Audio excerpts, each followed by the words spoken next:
Ada pertanyaan lain? Wawasan Nusantara nih. Ya, kembali lagi ke wawasan Nusantara. Ya.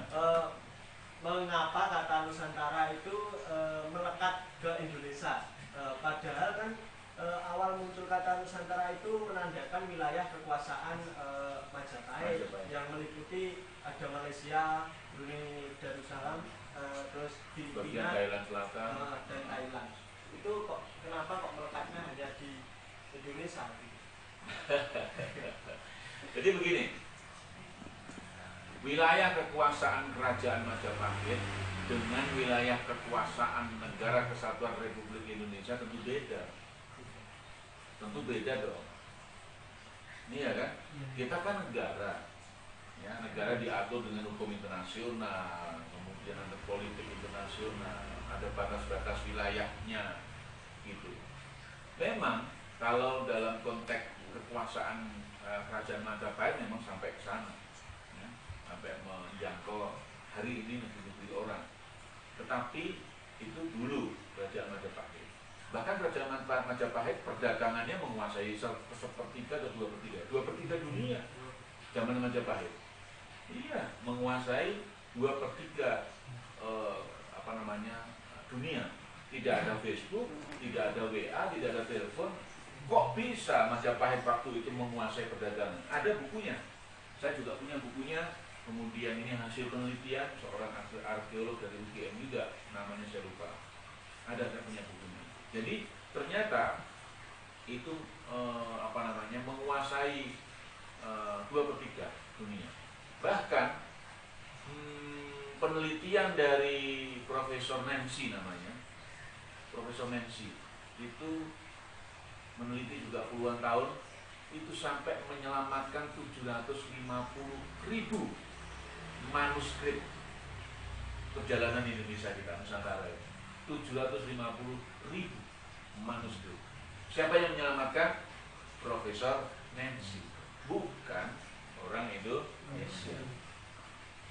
Sampai-sampai cintanya pada Indonesia, sampai belajar bahasa Jawa juga, kemudian punya anak dinamakan nama Jawa juga. Ada nama Jawa, saya lupa namanya anaknya itu. Nah, seperti itu. Nah, maka dalam hal ini tentulah kemudian kembali tadi itu, wawasan ini harus diganti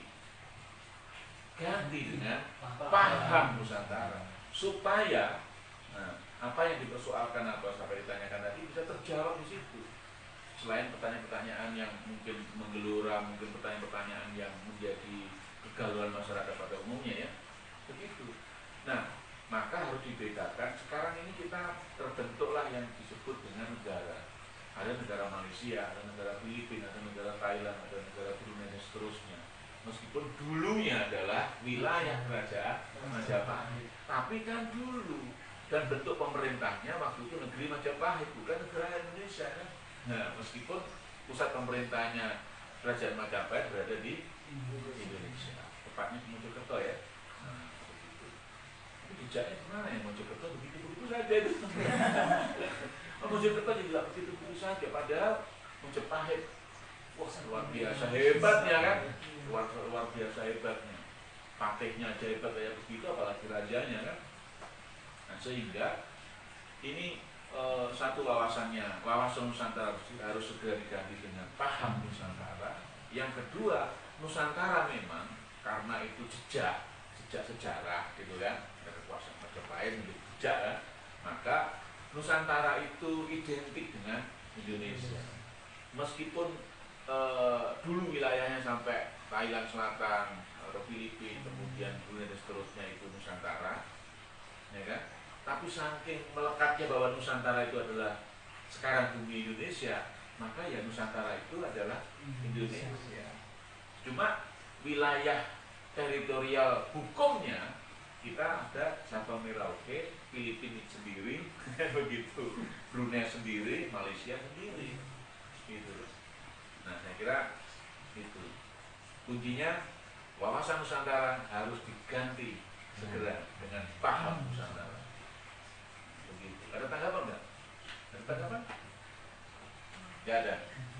Boleh silakan kalau mau ada pertanyaan lagi. Ya Pak, saya yang terakhir.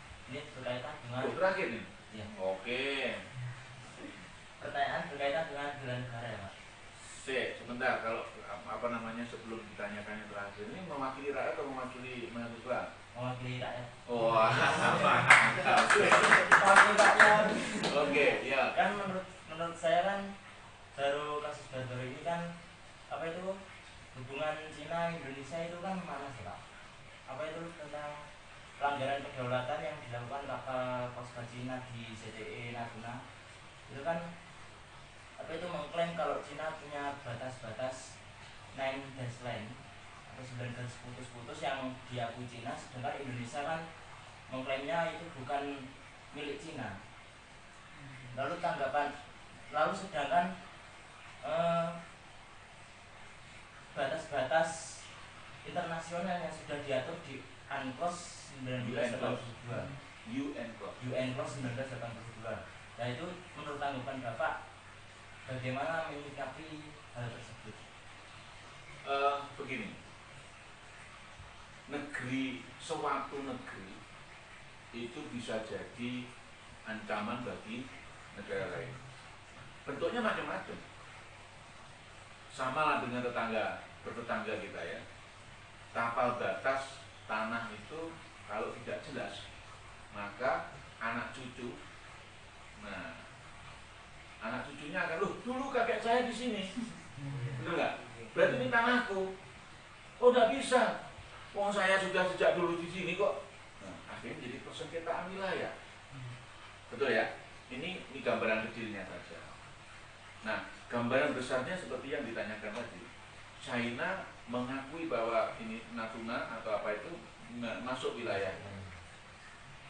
Ingat nggak dulu kasus Likitan, Cipadan Likitan?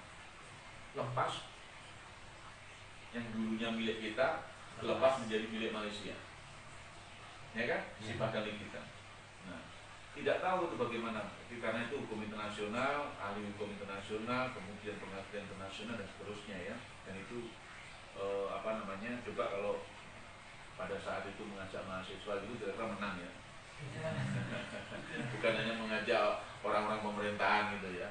Orang-orang pemerintahan mengajak mahasiswa untuk melakukan pembelaan terhadap Likitan, Cipadan Likitan mungkin menang. Nah, tetapi saudara itu yang dipersoalkan itu kemudian sudah pada prosesnya memang pegang, pada prosesnya China mengklaim bahwa itu wilayahnya, tetapi pada endingnya ternyata itu betul wilayah Indonesia. Ternyata ada udang di balik batu. Setelah itu muncullah yang namanya jalur sutra, yang diistilahkan jalur sutra. Miliknya siapa jalur sutra itu? Ini China. Jalur sutra itu perjalanan dari jalur lewat laut ya. Nah, itu. Dulu tahun berapa ya? Dulu tahun itu 2005 ya, atau 2000 berapa ya? Atau 2007 ya, lupa ingat. Saya diajak oleh rapat, satu-satunya anak muda yang diajak rapat oleh Bakornas Badan Koordinasi Keamanan. Nah, Bakor Kamla, nah, bukan Bakor Kamla, Badan Koordinasi Keamanan Laut. Nah, saya langsung mengusulkan itu karena saya mahasiswa waktu itu mahasiswa ya. Saya mahasiswa diajak rapat, saya langsung bilang, ini Selat Malaka itu kan ribuan. Saya bilang, terlepas dari penggede-penggede juga bilang ya, tapi pada saat rapat itu saya bilang karena orang nggak ada yang bilang, maka saya bilang itu kapal-kapal yang ada yang jalan dilewat di mana Selat Malaka juga Selat Sunda ini enak-enak aja dia lewat gitu saja. Setelah BBM-nya habis atau kurang, dia belinya di Singapura lagi, enak aja lewat Indonesia, BBM-nya beli di Singapura.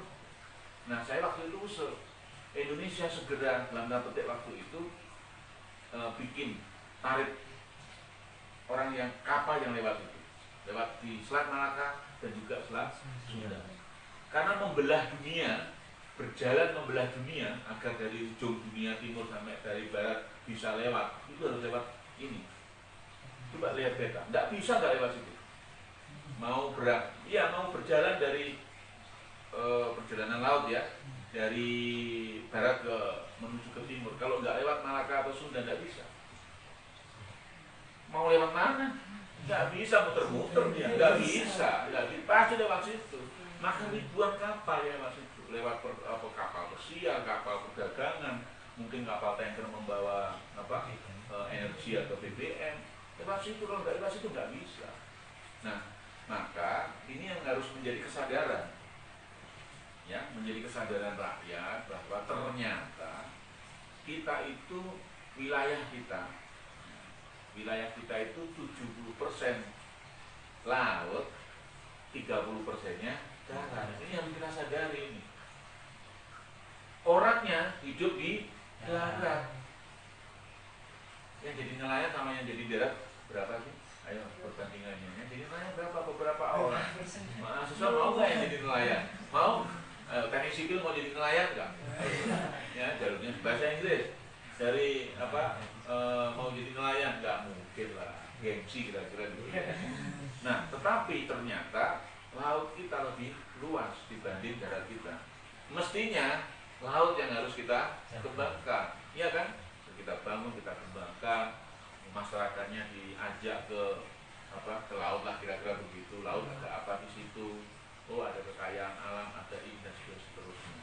Pulau-pulau kecil harus dikasih istilahnya wilayah transmigrasi lah kira-kira gitu ya kan, supaya mendekat dengan laut kan begitu. Tapi mahasiswa ada yang berani, ada yang mau nggak ke situ, persoalannya kan itu juga. Jadi begitu Mas Hisam, pertarungan negeri itu selalu ada. Maka itulah negara itu harus mempunyai pertahanan yang kuat. Pertahanan yang kuat ini diperlukan alutsista militer, kemudian kemampuan militer, termasuk rakyatnya juga memiliki kemampuan seperti militer, ya. Seperti berarti memiliki pengetahuan lah, sedikitnya memiliki pengetahuan tentang wilayahnya, ya kan. Kemudian termasuk terkait dengan kalau sudah ada pengetahuan atau kesadaran tentang pertahanan, maka bela negaranya muncul di situ.